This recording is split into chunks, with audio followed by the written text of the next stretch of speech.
नमस्कार दोस्तों, मैं के आपके सामने फिर हाजिर हुआ हूँ श्रीमद् भागवत गीता की सीरीज का आज का वीडियो आपके सामने प्रस्तुत करने के लिए। तो आइए शुरू करते हैं आज का ये वीडियो। दोस्तों, कल तक हमने अध्याय नंबर 2 के श्लोक नंबर 61 तक की विस्तृत व्याख्या समझी थी। आज हम आपको लिए चलते हैं अध्याय नंबर 2 के श्लोक नंबर 62 की ओर। इंद्रिय विषयों का चिंतन करते समय मनुष्य उनमें आसक्ति उत्पन्न करता है।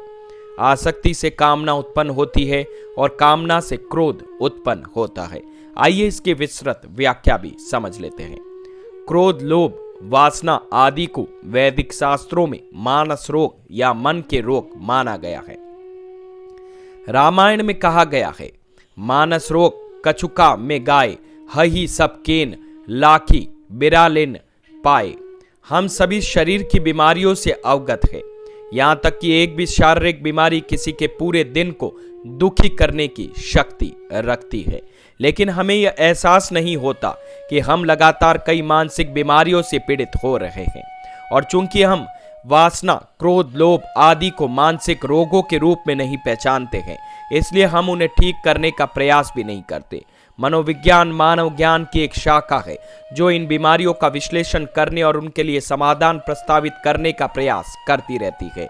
हालांकि पश्चिमी मनोविज्ञान द्वारा प्रस्तुत विश्लेषण और समाधान दोनों ही वांछित होने की बहुत अधिक गुंजाइश छोड़ते भी हैं। इस श्लोक तथा इसके बाद के श्लोकों में श्री कृष्ण ने मन की कार्य प्रणाली के बारे में सटीक तथा गहन अंतर्दृष्टि प्रदान की है। वे बताते हैं कि जब हम बार बार ये चिंतन करते हैं कि किसी वस्तु में सुख है, तो मन उससे आसक्त हो जाता है। उदाहरण के लिए, एक कक्षा में अनेक लड़के लड़कियां हैं तथा वे एक दूसरे के साथ सहज रूप से व्यवहार करते हैं। एक दिन एक लड़के ने एक लड़की में कुछ देखा और सोचने लगा, यदि वह मेरी होती तो मुझे बहुत खुशी होती। जब वह अपने मन में लगातार इस विचार को दोहराता है तो उसका मन उसमें आसक्त हो जाता है। वह अपने मित्रों से कहता है कि वह उससे बहुत प्रेम करता है तथा वह पढ़ाई नहीं कर पाता क्योंकि उसका मन बार बार उसी में चला जाता है। उसके मित्र उसका उपहास करते रहते हैं। वे सभी कक्षा में उससे बातचीत करते हैं, परंतु उनमें से कोई भी उसके प्रति दीवाना नहीं है। वह उसके कारण अपनी नींद क्यों खो रहा है तथा अपनी पढ़ाई क्यों बर्बाद कर रहा है। तथ्य यह है कि बार बार यही सोचता था कि उस लड़की में सुख है तथा इसलिए भी उसका मन उसकी ओर आसक्त हो गया था। जब आसक्ति अपने आप को काफी हानि रहित लगती है, लेकिन समस्या यह है कि आसक्ति से इच्छा उत्पन्न होती है। अगर कोई शराब के प्रति आसक्त है तो मन में बार बार शराब की इच्छा जागृत होती रहती है। अगर कोई सिगरेट के प्रति आसक्ति रखता है तो मन में सिगरेट पीने के आनंद के विचार बार बार आते हैं, जिससे सिगरेट पीने की लालसा पैदा होती है। इस तरह आसक्ति से इच्छा उत्पन्न होती है। एक बार इच्छा विकसित हो जाने पर यह दो और समस्याओं को जन्म देती है, लालच और क्रोध। लालच इच्छा की पूर्ति से आता है। जिमी प्रतिलाभ लोभ अधिक के रामायण के 54 पे यह लिखा गया है, यदि आप इच्छा को संतुष्ट करते हैं तो यह लालच की ओर ले जाती है। इस प्रकार इच्छा को संतुष्ट करके कभी भी समाप्त नहीं किया जा सकता। यत पृथ्व्या व्रही ययम हिरण्यम पश्व स्त्रिय न दुहांति मन प्रीति पुसह काम हतस्यते।